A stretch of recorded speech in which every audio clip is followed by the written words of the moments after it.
ನಮಸ್ಕಾರ, good afternoon. ಇದು ಮಧ್ಯಾಹ್ನದ ಅಗ್ರವಾರ್ತೆ. ನಿಮ್ಮ ಜೊತೆ ನಾನು ಹರೀಶ್ ನಾಗರಾಜು. BY ವಿಜೇಂದ್ರ ಅವರ ಹೇಳಿಕೆಯ ಬೆನ್ನಲ್ಲೇ ಇದೀಗ ನಾಯಕತ್ವ ವಿವಾದಕ್ಕೆ ಸಚಿವರಾದ ಆರ್ ಅಶೋಕ್ ಅವರು ಪ್ರತಿಕ್ರಿಯೆ ಕೊಟ್ಟಿದ್ದಾರೆ. ಮೊದಲ ಬ್ರೇಕಿಂಗ್ ನ್ಯೂಸ್. ಇನ್ನೆರಡು ವರ್ಷ ಯಡಿಯೂರಪ್ಪನವರೇ ಮುಖ್ಯಮಂತ್ರಿ ಆಗಿರ್ತಾರೆ ಎಂದರು ಕಂದಾಯ ಸಚಿವರು. Breaking news.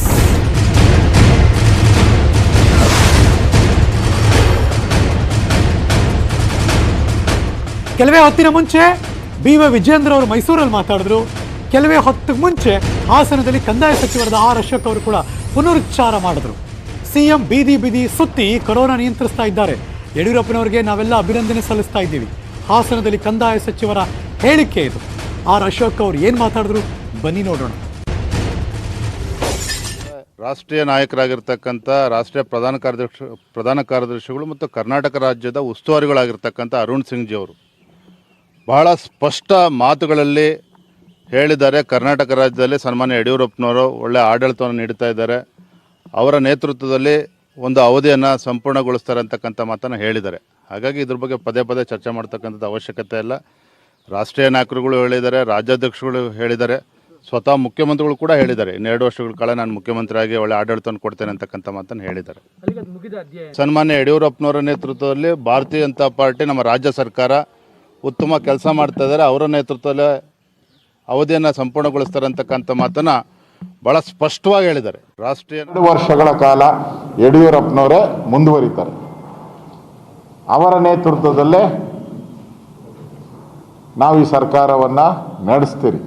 ಯಶಸ್ವಿಯಾಗಿ ಕರೋನಾವನ್ನು ಕಂಟ್ರೋಲ್ ಮಾಡಿರೋದಕ್ಕೆ ನಾನು ಯಡಿಯೂರಪ್ಪನವರಿಗೆ ಅಭಿನಂದನೆಗಳನ್ನು ಅವರ ಸಹೋದ್ಯೋಗಿಯಾಗಿ ಸಚಿವನಾಗಿ ಅವರಿಗೆ ಅಭಿನಂದನೆ ಸಲ್ಲಿಸ್ತೀನಿ. ನಾವು ಜನರ ಪರವಾಗಿ ನರೇಂದ್ರ ಮೋದಿಯವರ ಆಶೀರ್ವಾದದಿಂದ ನಾವು ಯಡಿಯೂರಪ್ಪನವರೆಲ್ಲರೂ ನಾವು ಕೆಲಸ ಮಾಡ್ತೀರಿ. ನಮ್ಮ ನಾಯಕರು ಇನ್ನೆರಡು ವರ್ಷ ಆದಮೇಲೆ ಕರ್ನಾಟಕದಲ್ಲಿ ವಿಧಾನಸಭಾ ಎಲೆಕ್ಷನ್ ಬರುತ್ತೆ, ಅವಾಗ ಎಲ್ಲಿ ಕಂಟೆಸ್ಟ್ ಮಾಡ್ತೀರಾ ಸರ್ ಅನ್ನೋ ಪ್ರಶ್ನೆಯನ್ನು ಹಾಕಿದಾಗ BY ವಿಜೇಂದ್ರ ರಿಯಾಕ್ಷನ್ ಕೊಟ್ಟರು. ನಾನು ಯಾವ ಕ್ಷೇತ್ರದಿಂದ ಚುನಾವಣೆಗೆ ಸ್ಪರ್ಧಿಸ್ತೀನಿ ಅನ್ನೋದು 2 ವರ್ಷ ಆದಮೇಲೆ ತೀರ್ಮಾನ ಆಗುತ್ತೆ ಅಂತ ಮೈಸೂರಿನಲ್ಲಿ BY ವಿಜೇಂದ್ರ ಹೇಳಿಕೆ ಕೊಟ್ಟಿದ್ದಾರೆ. ಅಷ್ಟೇ ಅಲ್ಲ, ನಾನು ಚುನಾವಣೆಗೆ ನಿಲ್ಲೋದ್ರ ಬಗ್ಗೆ ಹೈಕಮಾಂಡ್ ನಿರ್ಧಾರ ಮಾಡ್ತಾರೆ. ಚುನಾವಣೆಗೆ ನಿಲ್ಲೋದಾದರೆ ಯಾವ ಕ್ಷೇತ್ರ ಅಂತ ಹೈಕಮಾಂಡೇ ತೀರ್ಮಾನ ತಗೋತಾರೆ.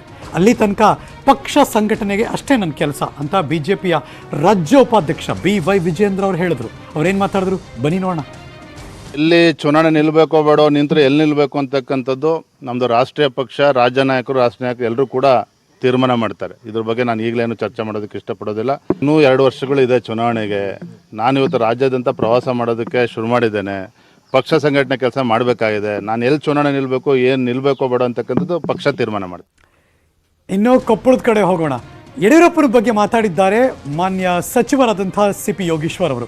ಯಡಿಯೂರಪ್ಪನವ್ರ ಬಗ್ಗೆ ಮಾತಾಡಿದರೆ ಸುಟ್ಟು ಹೋಗ್ತೀವಿ, ಯಡಿಯೂರಪ್ಪ ಎಂದಿದ್ದರೂ ಕೂಡ ನಮ್ಮ ನಾಯಕರು ಅಂತ ಕೊಪ್ಪಳದಲ್ಲಿ ಸಚಿವ CP ಯೋಗೀಶ್ವರ್ ಹೇಳಿಕೆ ಕೊಟ್ಟರು. ನಮ್ಮ ಸಮಸ್ಯೆಗಳ ಬಗ್ಗೆ ದೆಹಲಿಗೆ ಹೋಗಿ ಮಾತಾಡಿದ್ದೀವಿ, ನನ್ನನ್ನು ವಿಲನ್ ಮಾಡಬೇಡಿ. CPY ಹೇಳಿಕೆ ಇದು. ಅವ್ರೇನು ಮಾತಾಡಿದ್ರು ಕೇಳಿಸ್ಕೊಳ್ಳಿ.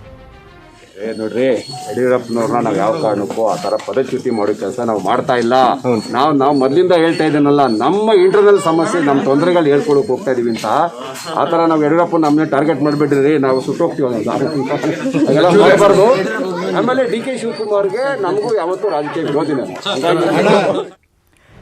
ಇದಿಷ್ಟು BJPಯ ಕಥೆ. ಆದರೆ ಇನ್ನು ಕಾಂಗ್ರೆಸ್ಗೆ ಬರೋಣ. ಅದರಲ್ಲೂ ಇತ್ತೀಚೆಗೆ ದೊಡ್ಡ ಮಟ್ಟದಲ್ಲಿ ಬೆಳವಣಿಗೆ ಪಡ್ಕೊಂಡಿದ್ದು ಯುವ ಕಾಂಗ್ರೆಸ್ನ ಚುಕ್ಕಾಣಿ ಯಾರಿಗೆ ಕೊಡಬೇಕು, ಬದಲಾವಣೆ ಮಾಡಬೇಕಾ ಅಂತ. ಯುವ ಕಾಂಗ್ರೆಸ್ ರಾಜಿ ಸಂಧಾನಕ್ಕೆ ಬ್ರೇಕ್ ಬೀಳುವ ಸಾಧ್ಯತೆ ಇದೆ. ನಿನ್ನೆ ತಡರಾತ್ರಿ ತನಕ ರಾಹುಲ್ ಗಾಂಧಿ ಅವರಿಗೆ ವಿಷಯ ತಲುಪಿದೆಯಂತೆ. ನಿನ್ನೆ ಆಲ್ಮೋಸ್ಟ್ ಡಿಸೈಡ್ ಆಗೋಗುತ್ತೆ, ಏನೇನೋ ಆಗೋಗುತ್ತೆ ಅಂತಿದ್ರು. ಬಟ್ ಎಲ್ಲ ಹೋಲ್ಡ್ ಆಗಿದೆ. ಈಗ ಮುಂದಿನ ಯುವ ಕಾಂಗ್ರೆಸ್ ಅಧ್ಯಕ್ಷ ಸ್ಥಾನಕ್ಕೆ ಸದ್ಯ ಯಾರ ಹೆಸರನ್ನೂ ಪ್ರಕಟಿಸಬೇಡಿ ಅಂತ ಖುದ್ದು ರಾಹುಲ್ ಗಾಂಧಿ ಅವರೇ ಸೂಚನೆ ಕೊಟ್ಟಿದ್ದಾರಂತೆ. AICC ಪ್ರಧಾನ ಕಾರ್ಯದರ್ಶಿ KC ವೇಣುಗೋಪಾಲ್ ಅವರ ಜೊತೆ ಚರ್ಚೆ ಮಾಡಿದ್ದಾರೆ ರಾಹುಲ್ ಗಾಂಧಿ ಅವರು. ರಾಜ್ಯದ ಎಲ್ಲ ಬೆಳವಣಿಗೆಗಳ ಬಗ್ಗೆ ರಾಜ್ಯ ಕಾಂಗ್ರೆಸ್ನ 3ನೇ ಬಣದಿಂದ ಮಾಹಿತಿ ಪಡೆದಿದ್ದಾರಂತೆ. ಸುರ್ಜೇವಾಲಾ ಅವರು ಈ ವಾರದಲ್ಲಿ ರಾಜ್ಯಕ್ಕೆ ಭೇಟಿ ಕೊಡೋರಿದ್ದಾರೆ. ಆ ಸಂದರ್ಭದಲ್ಲಿ ಸಮಸ್ಯೆ ಇತ್ಯರ್ಥವಾಗುವ ಎಲ್ಲ ಸಾಧ್ಯತೆ ಇದೆ ಅಂತ ವಿಷಯ ಗೊತ್ತಾಗಿದೆ. ರಾಜ್ಯ ಯುವ ಕಾಂಗ್ರೆಸ್ ಅಧ್ಯಕ್ಷ ಗಾದಿ ಜಟಾಪಟಿ ವಿಚಾರಕ್ಕೆ ಮಾಜಿ ಮುಖ್ಯಮಂತ್ರಿ ಪ್ರತಿಪಕ್ಷದ ನಾಯಕ ಸಿದ್ದರಾಮಯ್ಯವರು ಪ್ರತಿಕ್ರಿಯೆ ಕೊಟ್ಟರು. ನಾನು ಕೊಟ್ಟಿರುವ ಸಲಹೆ ನಿಮ್ಮ ಮುಂದೆ ಹೇಳೋಕ್ಕಾಗಲ್ಲ, ಸಂಧಾನ ಮಾಡ್ತೀವಿ ಅಂತ ಹೇಳಿದ್ದಾರೆ. ಇಬ್ಬರನ್ನೂ ಕೂರಿಸಿ ಸಂಧಾನ ಮಾಡಿ ಅಂತ ಹೇಳಿದ್ದೀನಿ ಅಂತ ಸಿದ್ದರಾಮಯ್ಯವರು ಮಾತಾಡಿದ್ರು. ಪಕ್ಷದ ಮೇಲೂ ಕೂಡ ಈ ತರ ಆದ್ರೆ ಡ್ಯಾಮೇಜ್ ಆಗುತ್ತೆ ಅಂತ ಅಭಿಪ್ರಾಯ ಪಡ್ತಿದ್ದಾರೆ ಯಾರು ಎಲ್ಲರೂ ಕೂಡ ಎಲ್ರು ಅಂದ್ರೆ ಯಾರು ಅಂದ್ರೆ ಪಕ್ಷದ ನಾಯಕರೇ ಸರ್, ಏನು ಯಾರು ಕಾರ್ಯಕರ್ತರು ಏನಂತ ಸರ್. ಇದಕ್ಕೆ ನೀವ್ ಏನ್ ಹೇಳೋದಕ್ಕೆ ಬಯಸ್ತೀರಾ ಸರ್? ಅಂದ್ರೆ what is the- ಈಗ ಅವರು ಎಲೆಕ್ಷನ್ ಆಫೀಸರು ಏನೋ ಒಂದು ಕಾಂಪ್ರಮೈಸ್ ಮಾಡಿದ್ದಾರೆ, ಗೊತ್ತಾಯ್ತಾ? ಕಾಂಪ್ರಮೈಸ್ ಮಾಡ್ತೀವಿ ಅಂತ ಹೇಳಿದ್ದಾರೆ. ಅವ್ರು ಏನ್ ಕಾಂಪ್ರಮೈಸ್ ಮಾಡ್ತಾರೆ, ಇಬ್ಬರನ್ನು ಕುಳಿಸ್ಕೊಂಡು ಮಾಡಿ ಅಂತ ಹೇಳಿದ್ದೀನಿ ಅಷ್ಟೇ. ಅಲ್ಲ, ಇನ್ನು 6 ತಿಂಗಳು ರಾಜಕೀಯ ಅಂತ ಹೇಳಿ ಕಾಂಗ್ರೆಸ್ನಲ್ಲಿ ಮುಂದಿನ ಸಿಎಂ ವಿಚಾರಕ್ಕೆ, ಆ ಕಿತ್ತಾಟಕ್ಕೆ ಇನ್ನೊಂದು ಕಡೆ ಇರೋರು ಸುಮ್ಮನೆ ಇರ್ತಾರಾ? ಹಾಗಾಗಿ ಆಡಳಿತ ಪಕ್ಷ ಬಿಜೆಪಿಯವರ ಕಂದಾಯ ಸಚಿವರು ವ್ಯಂಗ್ಯದ ಮಾತಾಡಿದ್ದಾರೆ. ಕಾಂಗ್ರೆಸ್ನವರು ಇಲ್ಲದೇ ಇರುವಂತಹ ಚೇರ್ಗೆ ಟವಲ್ ಹಾಕುವ ಚಾಳಿ ಹೊಂದಿದ್ದಾರೆ. ದಲಿತ ಸಿಎಂ, ಹಿಂದುಳಿದ CM, Lingayat CM, Vokkaliga CM ಅಂತ 4 ಮಂದಿ ಸಿಎಂ ಸ್ಥಾನಕ್ಕೋಸ್ಕರ ಕಿತ್ತಾಡ್ತಾ ಇದ್ದಾರೆ. ರಾಜ್ಯದಲ್ಲಿ ಕಾಂಗ್ರೆಸ್ ಅಧಿಕಾರಕ್ಕೆ ಬರೋದೇ ಇಲ್ಲ ಅಂತ ಹಾಸನದಲ್ಲಿ ಆರ್ ಅಶೋಕ್ ವ್ಯಂಗ್ಯದ ಮಾತಾಡಿದ್ರು. ಏನು ಮಾತಾಡಿದ್ರು ಕೇಳಿಸ್ಕೊಳ್ಳಿ. ಕೊರೋನಾ ಟೈಮಲ್ಲಿ ಕೆಲಸ ಮಾಡಿದ್ದಾರೆ, ವಿರೋಧ ಪಕ್ಷಗಳವರು ಟೀಕೆ ಮಾಡ್ತಾರಷ್ಟೇ, ಮನೆ ಬಿಟ್ಟು ಆಚೆನೇ ಬಂದಿಲ್ಲ.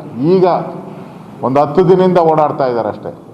ಅದಕ್ಕೆ ಮುಂಚೆ ಮನೆ ಬಿಟ್ಟೆ ಆಚೆ ಬಂದೇ ಇರಲ್ಲ ಯಾರು ವಿರೋಧ ಪಕ್ಷದ ನಾಯಕರು. ಟೀಕೆ ಟಿಪ್ಪಣಿಗಳಲ್ಲಿ ಕಾಳ ಕಲಿತಾ ಇದ್ದಾರೆ. ನಾವು ಜನರ ಪರವಾಗಿ ನರೇಂದ್ರ ಮೋದಿಯವರ ಆಶೀರ್ವಾದದಿಂದ ನಾವು ಯಡಿಯೂರಪ್ಪನವರೆಲ್ಲರೂ ನಾವು ಕೆಲಸ ಮಾಡ್ತೀರಿ. ಕಾಂಗ್ರೆಸ್ಸಿನ ಟೀಕೆ ಟಿಪ್ಪಣಿಗೆ ನಾವು ಯಾವುದೇ ರೀತಿ ರಿಯಾಕ್ಟು ಮಾಡೋಕ್ಕೆ ಹೋಗಲ್ಲ. ಯಾಕಂದರೆ ಬಂಡವಾಳ ಇಲ್ಲದೆ ಬಡಾಯಿ ಕೊಚ್ಕೊಳ್ತಾ ಇದ್ದಾರೆ ಕಾಂಗ್ರೆಸ್. ರಾಜ್ಯದಲ್ಲಿ ಯಡಿಯೂರಪ್ಪನವರ ನೇತೃತ್ವದಲ್ಲಿ ಕೊರೋನಾ ಕಂಟ್ರೋಲ್ ಮಾಡೋದಕ್ಕೆ 5 ತಂಡ ಮಾಡಿದ್ರು. ಇದನ್ನು ಯಶಸ್ವಿಯಾಗಿ ನಿರ್ವಹಿಸೋದಕ್ಕೆ ಸರ್ಕಾರ ಸಫಲವಾಗಿದೆ. ಡಿಸೆಂಬರ್ ಒಳಗೆ ರಾಜ್ಯದ ಎಲ್ಲ ಜನರಿಗೂ ಕೂಡ 2 ಡೋಸ್ ಹಾಕೋದಕ್ಕೆ ತಯಾರಿ ಮಾಡ್ಕೊಂಡಿದ್ದೀವಿ ಅಂತ ಹಾಸನದಲ್ಲಿ ಕಂದಾಯ ಸಚಿವರು ಮಾತಾಡಿದ್ರು.